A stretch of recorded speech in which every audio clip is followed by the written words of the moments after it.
Okay, hello everybody. Welcome to the Talbot County Board of Education monthly work session. It is July 14th, holy cow, and it is 5:30. And as you can see, we have everybody in attendance, so that equals a quorum. We're going to go ahead and get started with our work session. If everybody could stand to say the Pledge of Allegiance, that would be great.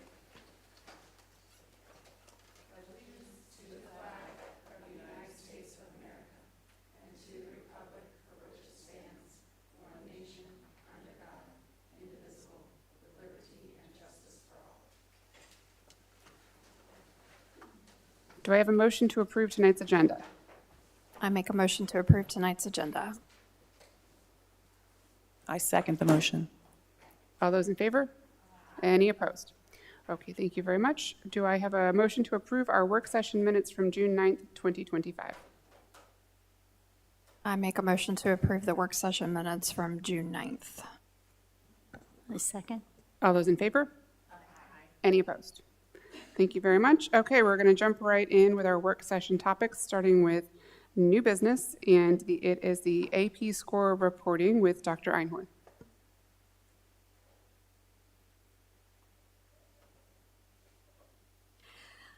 Good evening. This evening I'm going to be sharing with you a high-level overview of our advanced placement data. We just recently received our results from the spring administration, and our schools will be looking at that as part of their school improvement process and digging into it more deeply. As you know, the Blueprint for Maryland's Future identifies AP courses as an advanced post-CCR pathway for our students. And we're really fortunate in this county that we've been offering AP courses to our students for many years and have been proactive in adding courses as there's been interest for our students. So we are well on our way to ensuring that we have that pathway built out for our students. So on this slide, you can see trend data from 21-22 all the way to this year of the number of students who took AP exams. This year, we had 342 students participating in our AP program, so a increase from last year. And want to remind the board that as part of the blueprint, we do cover the cost of the fees for AP exams. So we believe that that information getting out to our families more may attribute to that slightly higher increase in the number of students participating. On this slide, you can see the percentage of students who are taking AP courses, again, looking at the trend data over the same number of the years. On the far right side, you'll see that 22% of our students district-wide took an AP course, as noted by the blue bar. The orange bar is for Easton High School, where 20% of students took at least one AP course, and at St. Michael's Middle High School, 29% of their students took an AP course last year. This chart demonstrates the percent of students taking AP courses by subgroup. We always want to make sure that we are having full access for all of our students to participate in the advanced coursework. And you can see that we have made some slight gains in our Hispanic Latino students and our Black students who are participating, but our data still shows that predominantly it is our white students who are accessing AP courses. In terms of gender, we see pretty much even across the board between male and female. This graphic outlines the number of AP courses taken by students. On the far left side, you will see that 233 students took one AP course, 60 students took 2 courses, 13 students took 3 courses, 20 took 4 courses, and we did have 1 student who took 5 AP courses last year. That's an incredibly heavy load. Our AP courses are year-long and they're very intensive, so kudos to that student for that. But when they take that many courses, do they have extra support? Do you know if that child has? So we are looking at all students, so I can't speak to a particular student in this area, but a student who chooses to take multiple AP courses usually is well prepared through counseling through their guidance counselor, as well as the teachers who are teaching the courses. So yes, they are usually quite successful in that. This chart gets a little bit busier because it shows student enrollment by the different AP courses that we have in the county. The greatest number of our students took the AP Government course last year. That is our first AP course that students are exposed to. Most of them take it in 10th grade. And then our second largest enrollments were in English Lit, Calc AB, and AP World History. I did want to point out that on the far left-hand side, AP African American Studies, this was the first year that we offered the course, and we did have 32 students who took that course. This again shows our trend data from 21-22 to our most recent administration of the AP exams, and it demonstrates that we are trending upward in our percentage of students who are taking the courses and the exams who are earning a qualifying score. This year, 74% of our students earned a qualifying score on the AP exams, which means they scored a 3, 4, or 5, and you can see how that is broken up by each of the point levels, 15 at the 5, 29, and further down. And whether or not a student earns the college credit is really dependent on the particular college that they enroll in and in the particular program that they enroll in. So the post-secondary institutions set which score level is a qualifying score. And finally, this chart shows the percent of students earning a qualifying score, again, of 3 or higher by subject area. We did not, for this presentation, break it down by individual courses. We are still disaggregating all that data, and the schools are looking at it.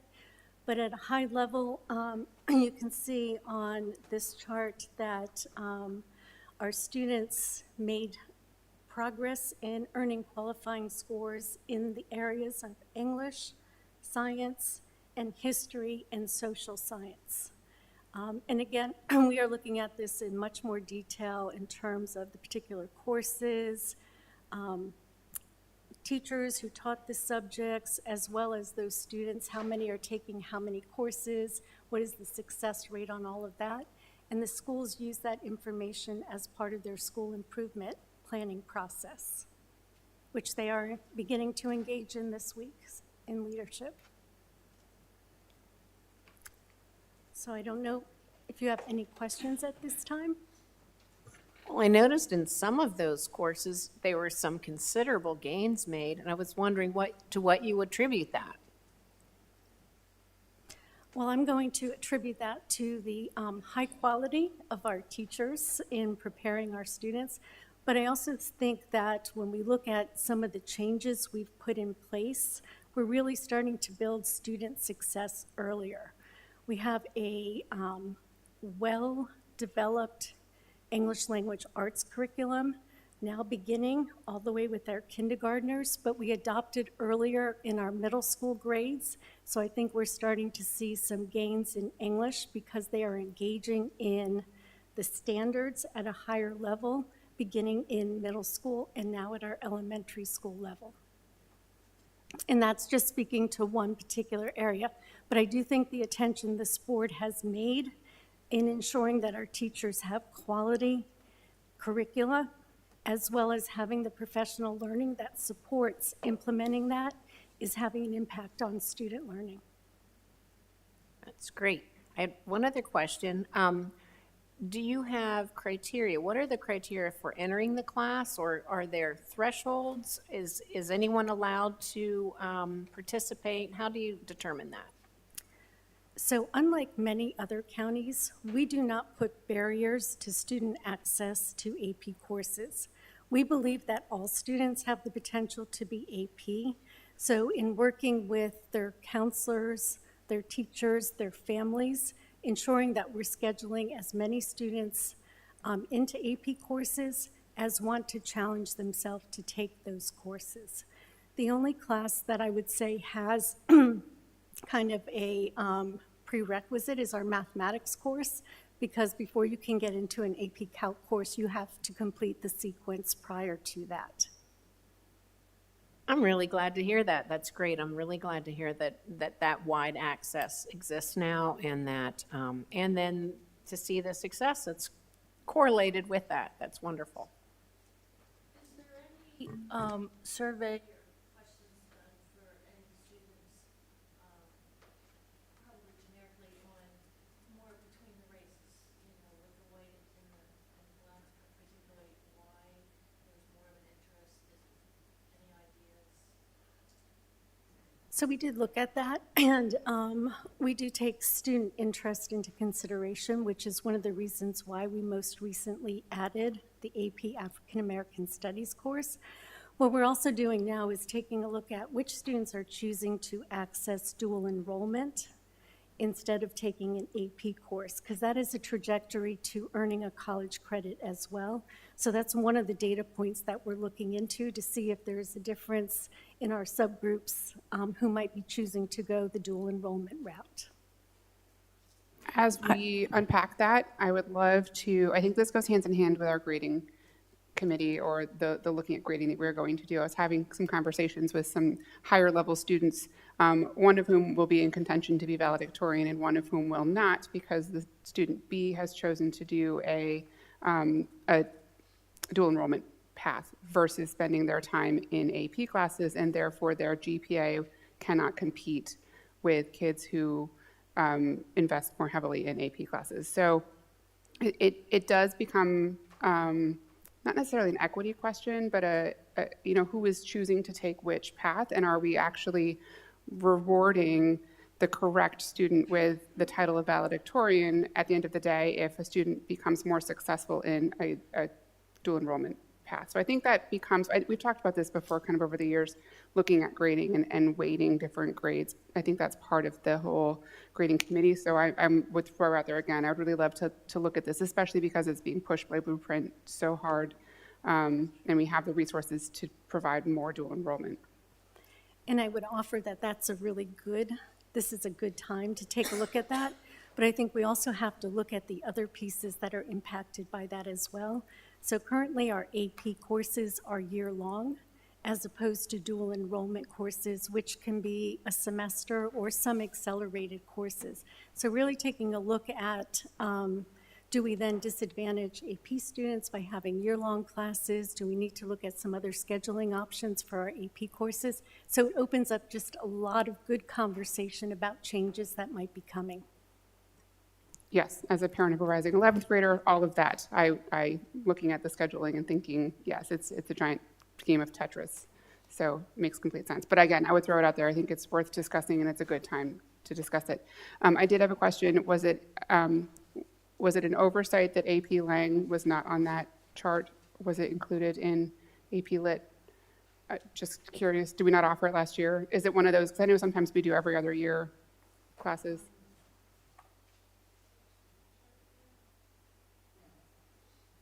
AP Lang was offered. If it's not on there, it was an oversight, but it would have been calculated into the overall qualifying scores by subject area. I have a comment about the number of people in the AP Gov in 10th grade. It's talking about if you had that many students in 10th grade wanting to take the upper level class, where are we on the, pre-AP honors classes for those incoming freshmen? So again, we offer the academic coursework with differentiation for our students. And I think one of the things that we notice when we look at our success of the AP is that those students are being well prepared in the programs that we currently have. We are, however, looking at a new offering that the College Board has. I may get the name incorrect, but it is in the English, and I believe it's their seminar course. So we are currently taking a look at that and possibly bringing that to the board as a recommendation in the future. Like when? Well, our course of study for this year is already out and students are already scheduled. So we're doing some of the background work on it right now to see the alignment with our other English courses. So before a program of study came out for next year, that would be the time that would come to you for any new course adoption. Okay, because it's, the same thing. These kids enter AP Lang in 11th grade, and they are thrown for a loop because they haven't been pushed as much as the AP. So it's a lot. So if they could have something 9th grade, 10th grade, I think that would be beneficial. I am in full agreement with Ms. O'Connor, and we've had this conversation before again, but as we start to see more success in AP and more interest, which is fantastic, I do know, again, parent of a rising 11th grader, I do know that it becomes a really heavy, it's a major shock to your system to go from regular class programming to AP programming, and there isn't really a step up, even for somebody who was involved in GT in earlier years.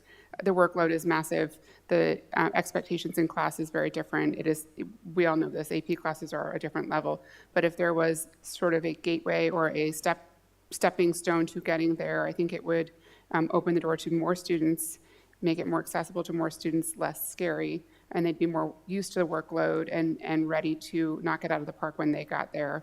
And I think even pushing back into middle school, that we do have students, we do have advanced math, we do have accelerated programs, we have a sort of a template for doing this. I think we have students who are ready, willing, and able to access these programs in that way. And I know, again, you and I have had various conversations about honors classes and challenges that they present, but I think that other counties around us are doing it successfully and have been for a long time. And so we have some good resources around us should we decide to go down that path.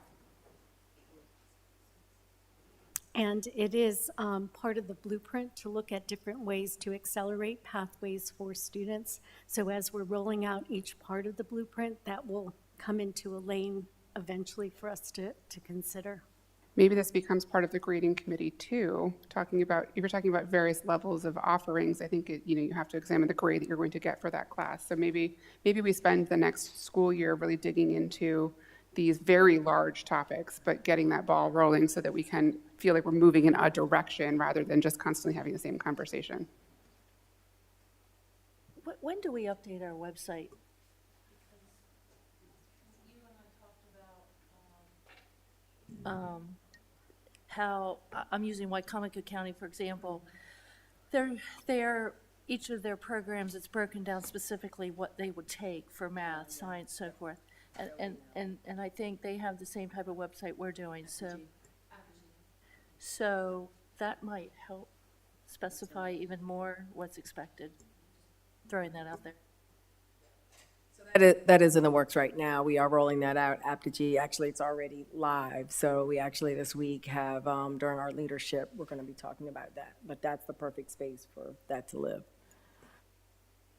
It's been linked on our website as a PDF, our program website, so that's what's been up to this point. But it could be made into, a live document on the new website.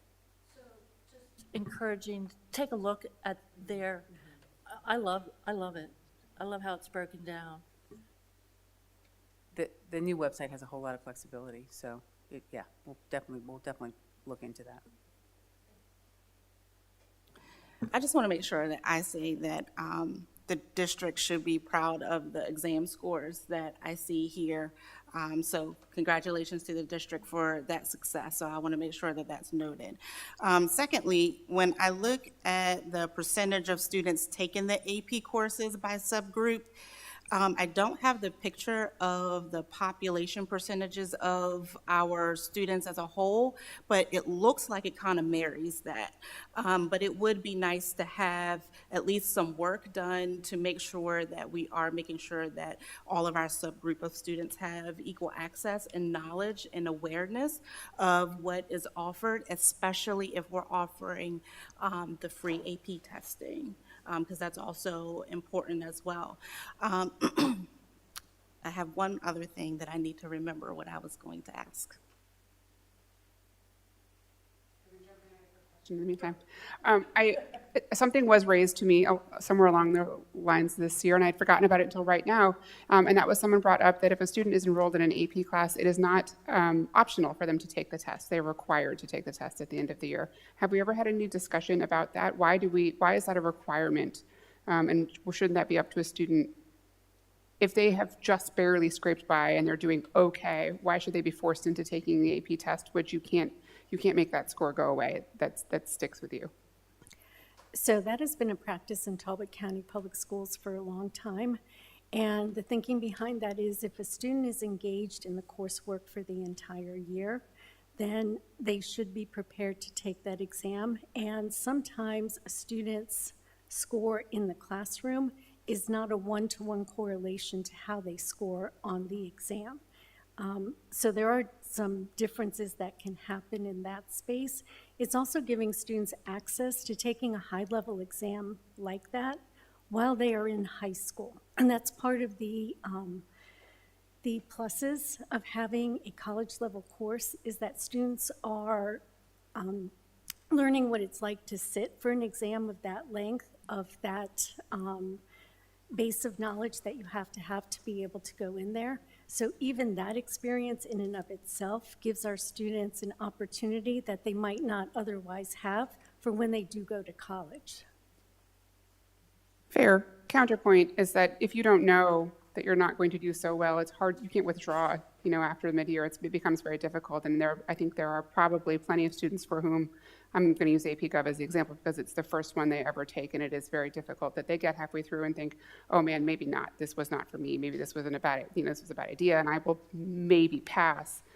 It just seems unfortunate that that student doesn't have the choice, that student and their family, when you get to that exam to say, I don't want to force myself into this, or I don't want this grade following me around, or I would really just like to just get through this and not have to deal with the exam.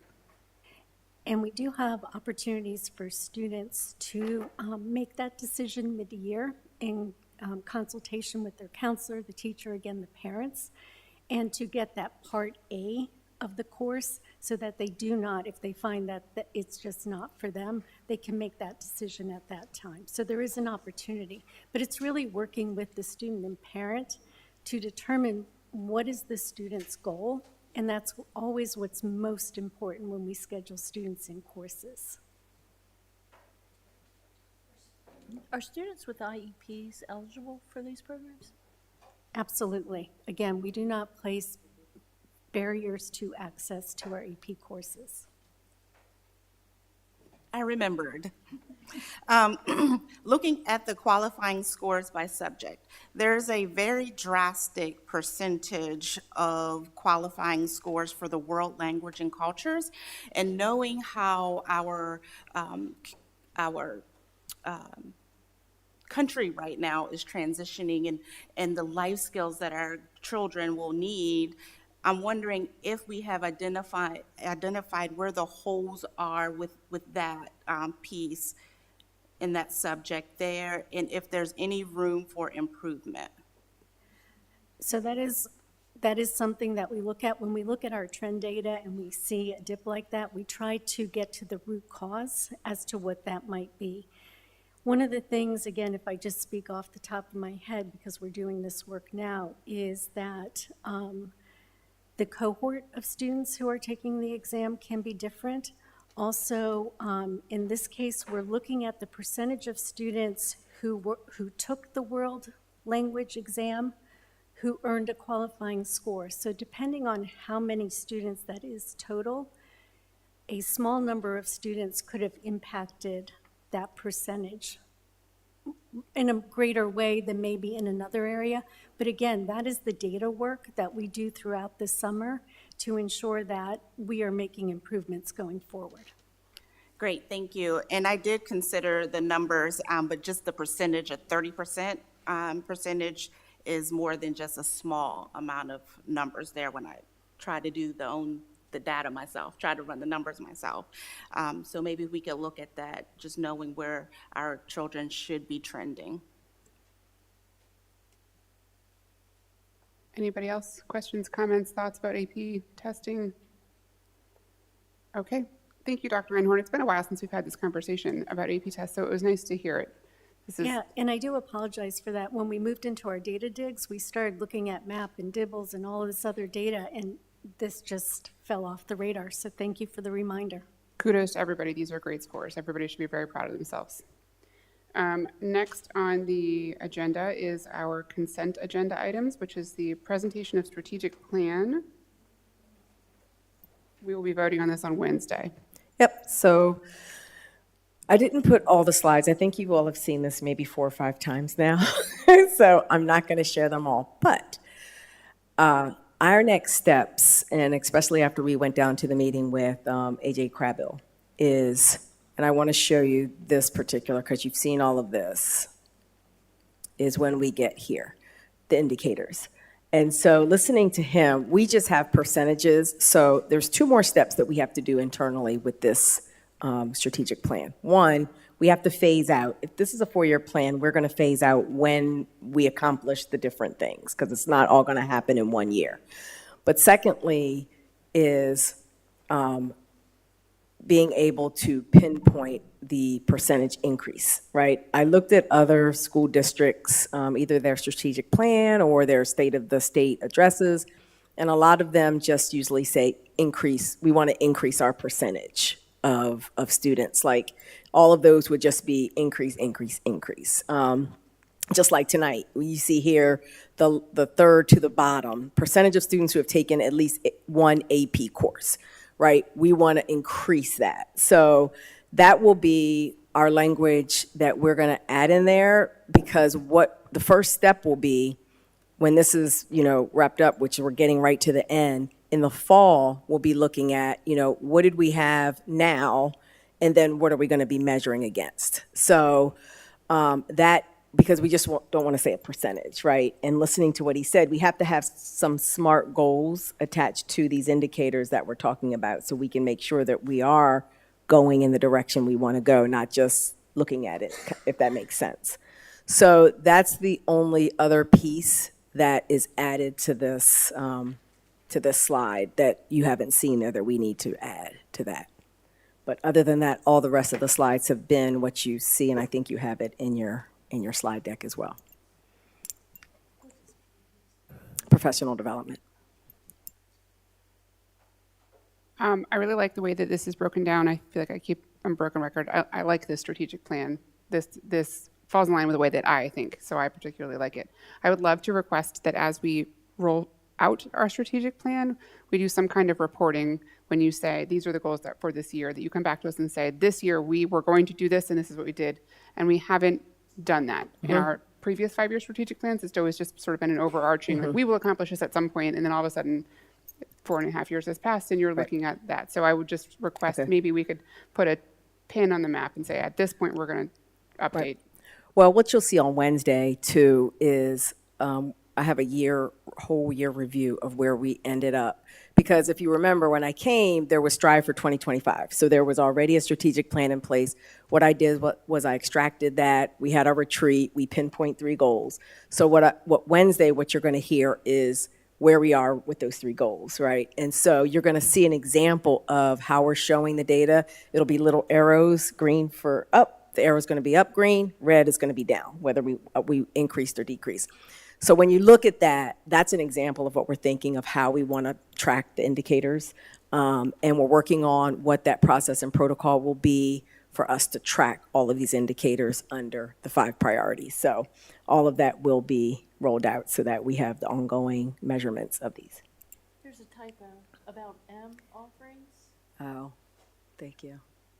I know we've sent it to Scott, so he's doing all the cleanup, so he'll probably catch this, yes. What number is that? 8. Oh, see, got it. Got it. Sure if it was another one. Yeah, gotcha. Yes, yep.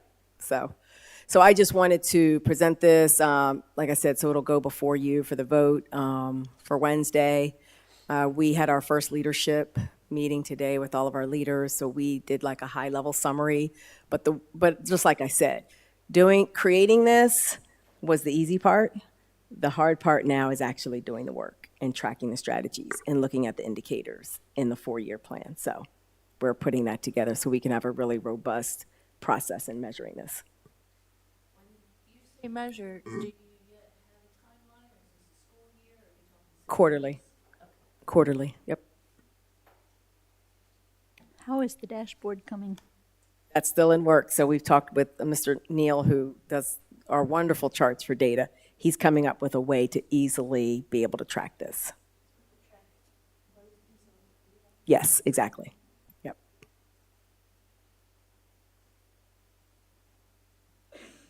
More questions? We have seen this a lot. Okay. We appreciate that. I will speak for the entire board when I say thank you very much. We do appreciate that. Okay. Well, that was the only consent agenda item tonight. Okay. Next on the list is unfinished business. Anybody, anything? Going once? I would like to make a motion to bring up the cell phone policy, the implementation of it. That's, okay.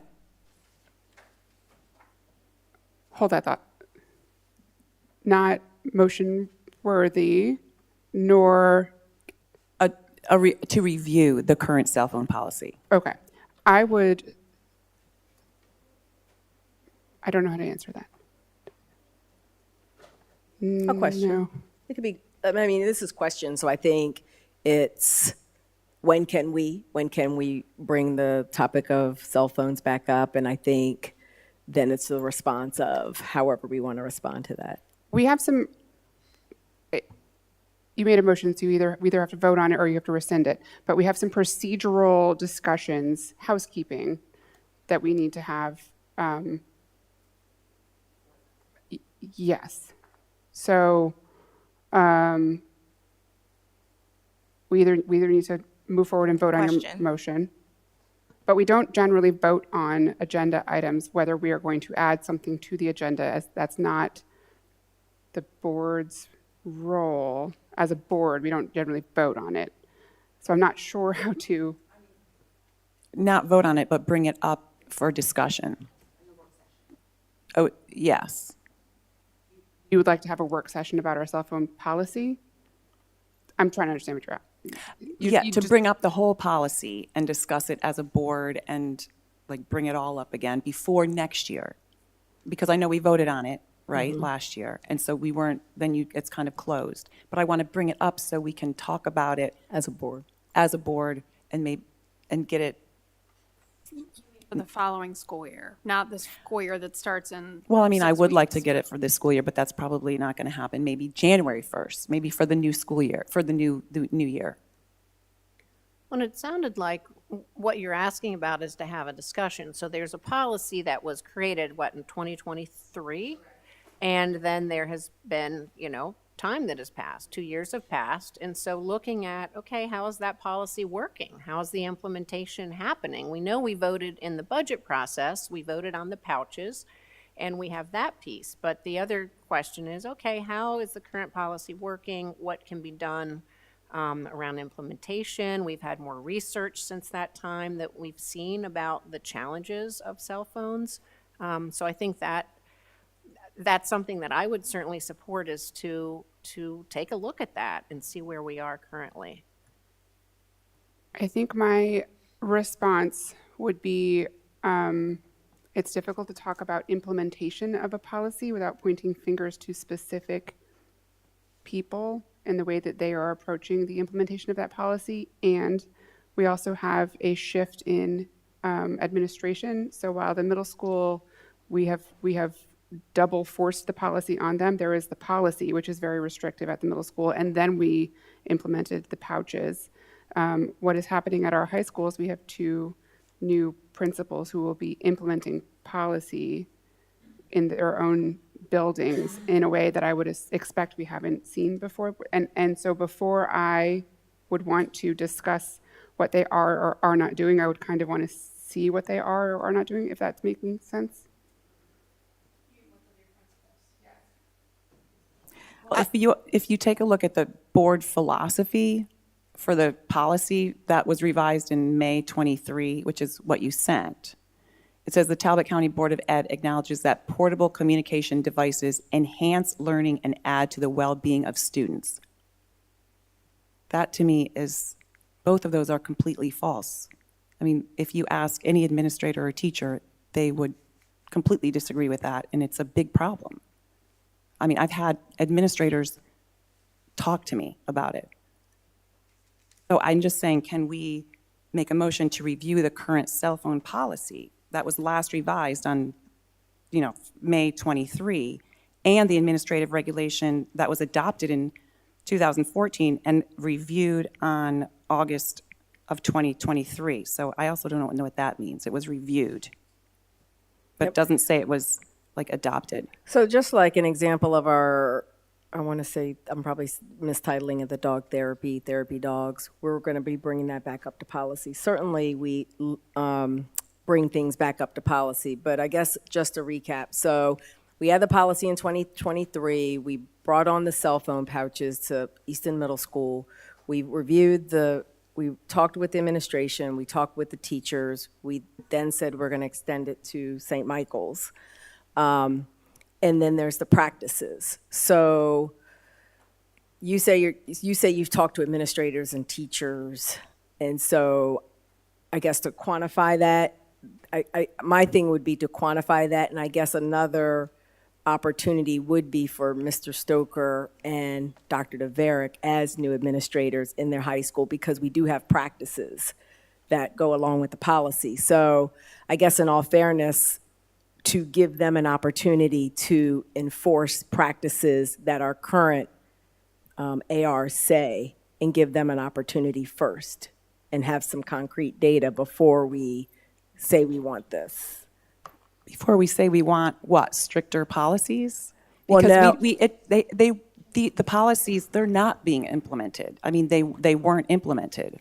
So you're making the assumption that they will continue to not be with new administration? Yeah, I mean, I'm just, if we keep going down the same road Mm-hmm. with no with no new policy, then it's going to be the same as it's always been. And there are, I mean, I've made copies of a phone, I have a way we can do it, like an administrative kit, like a pre-launch, how to talk to parents, letters to send to parents and children and administrators. I mean, everything's laid out. There are.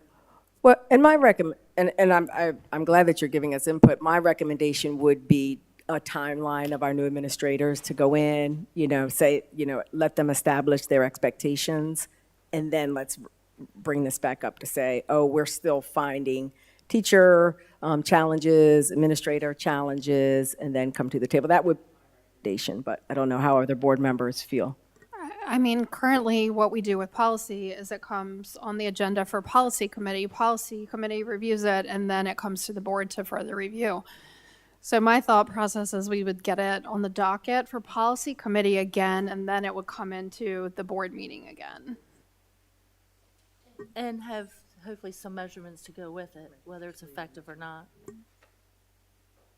Yeah, that sounds reasonable to me, because it does seem like since 2023, we do have more information, that it may not be at all that it contributes to the well-being of students to have a cell phone. It seems like it contributes to not having a cell phone is something that we've learned is important. So, yeah, it does seem like it might make sense for the policy committee to take another look. Yeah, we'll add it. We'll add it to our line of. So how does that work? Does the policy, how does that We work? meet the first Wednesday of every month. So, and our next meeting, my goal would be to talk about like longevity, what policies we're going to be talking about in every month, so that we'll have a list for the year of what we need to talk about. I think it's important to keep in mind too, though, and that this is a procedural thing that I'm not sure how we move forward with, but we, as a board, will discuss certain hot topics or any topic at a certain interval, and then we will come to an agreement as a board, whether it is this current iteration of a board or a future board or a previous board, and then at some point we need to put it down and move on to other things. And if as a board we have discussed and made a decision or come to an agreement on something, whether or not we all agree, I think that there should be a certain amount of time before we sort of bring it up again. Because otherwise we spend all of our time talking about a few issues that we're never necessarily going to be in harmony on, like complete in agreement, and we don't talk about a bunch of other things, or we spend a lot of time just having the same conversation over and over again. I don't know that we're all going to agree on a few things that we have talked about already or things that will come up, but there are lots of policies to talk about and lots of things, lots of stones that have been unturned or we haven't even spoken about in 10 or 15 years as we see as they come to us. I would just want to make sure we're giving fair time to everything in the district that needs to be considered and not just continually talking about the same few issues.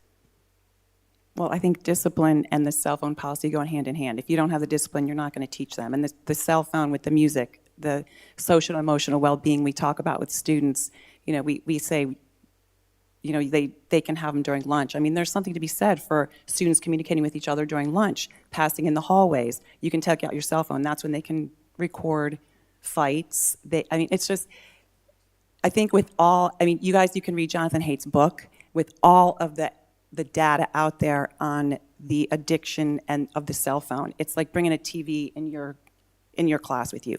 It's not a big TV, it's a little cell phone, so we don't think of it as such.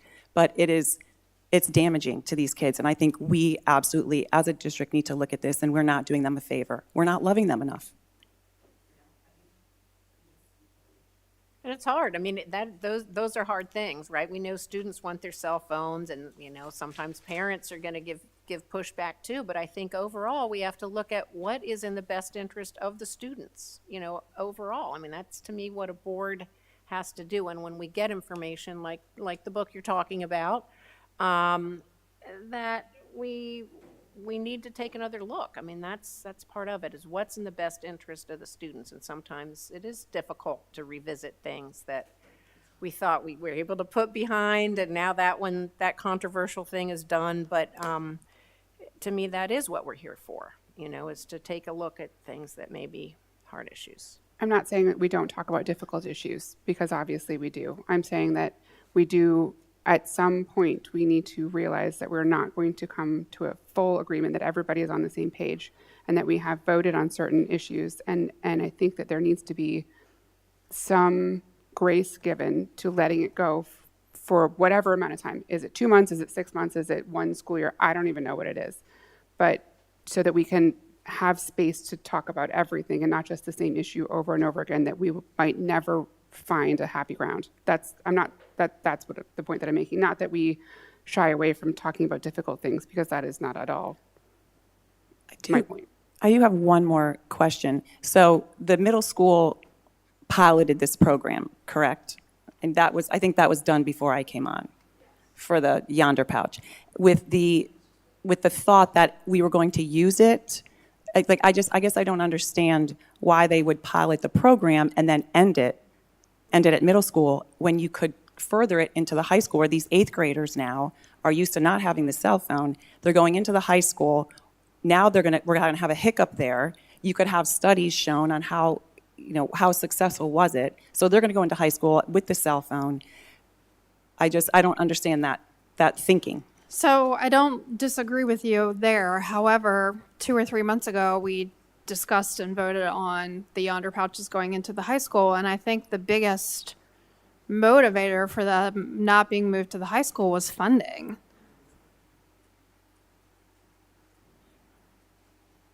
Bet you we could get the funding for it. I know we could.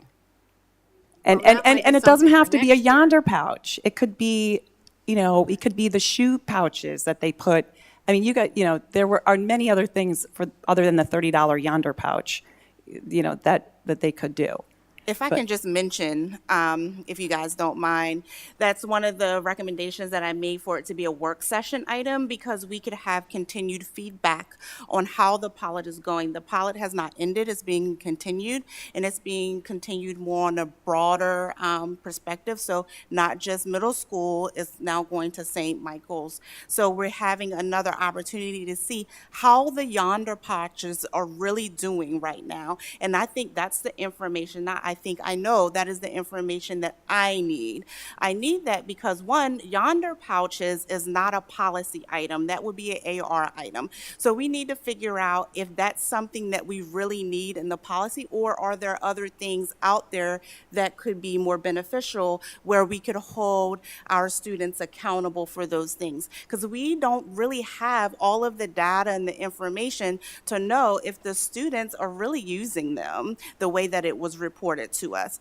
I would like to have more information in regards to that before engaging into the policy again, because if we do it soon, then we're not going to have all the information, and we're going to be making preliminary decisions that may not be the most effective for our students.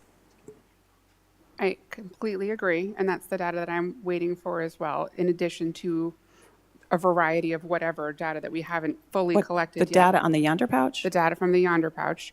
But in addition to that, I would urge everybody to read our current ARs as written. They are very restrictive.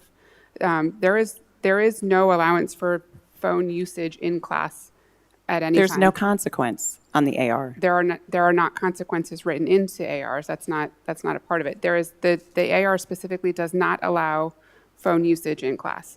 So I think that, again, when we start talking about pulling this apart and what are we going to do, it becomes a larger conversation about not necessarily what is in the policy or in the AR, but the implementation of said policy in AR. And because we have new administration coming in, I am not in a position to guess how they will be running their buildings or what they are going to be doing or how they will choose to implement said policy. And we can definitely add this. Like I said, it's a perfect time this week. We started today with all assistant principals, district office staff. So we are meeting all this week. So I think that's something we can add into our meeting conversations about this, which I believe probably came up informally today.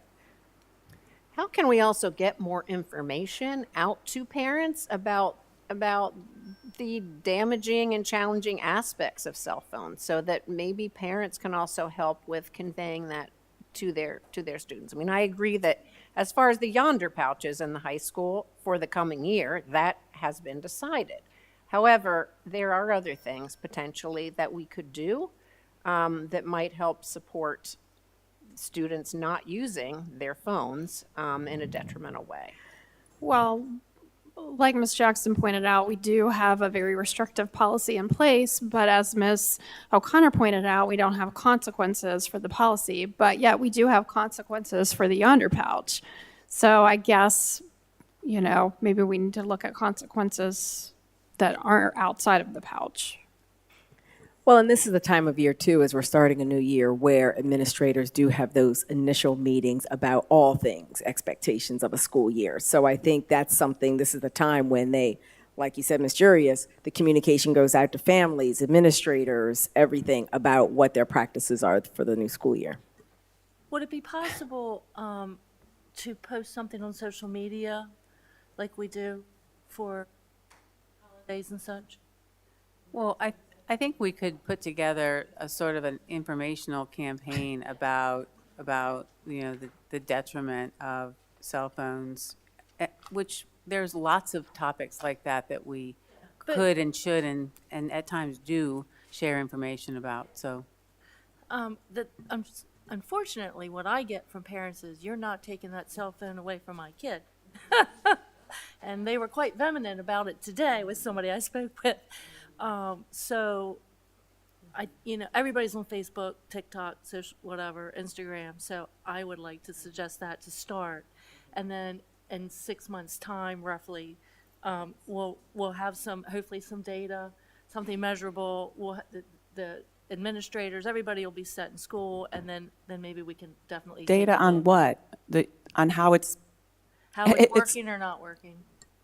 we have data on how it has not worked. I have an idea. Why don't we ask the teachers and the admin, let's put a survey out for the teachers and ask them what they think about the cell phone use. Are we allowed to do that?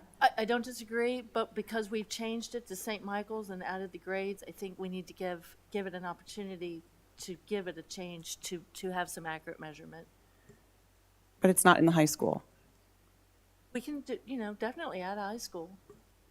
Well, that's what I'm saying. Put a survey But out to the high more school teachers. We'll focus on the data for where we made the changes, obviously, to determine whether or not we need to revisit this even more so.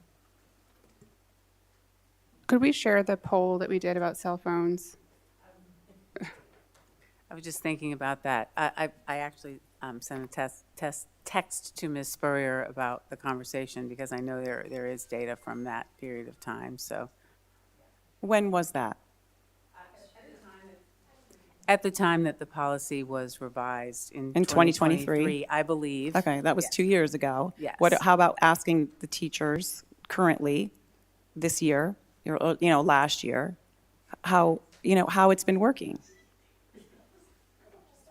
I think it would be interesting to elicit information from the teachers, because that's also, where the burden can then fall, of teachers having to spend the whole day, if you are enforcing it, which you want to do, and you're employing consequences, how much time is then taken to deal with that? So I would be curious what ideas teachers might have about how to deal with the problem, and see what ideas they may have to solve it. And I'd like, as we're having the discussion, I'd like to know, tell me something good about having the cell phone in the class with the kid on their hip. Tell me one good thing, because I've got lots of negatives right here. We don't have to talk about it right now, but just let's think about that. Why are we even questioning? I think that we should put a pin in this conversation and bring the policy back to policy committee as suggested. And should it require a full work session, we can do that. We have plenty coming up. What's the appetite of the board for this conversation at the moment, or would you like to schedule this?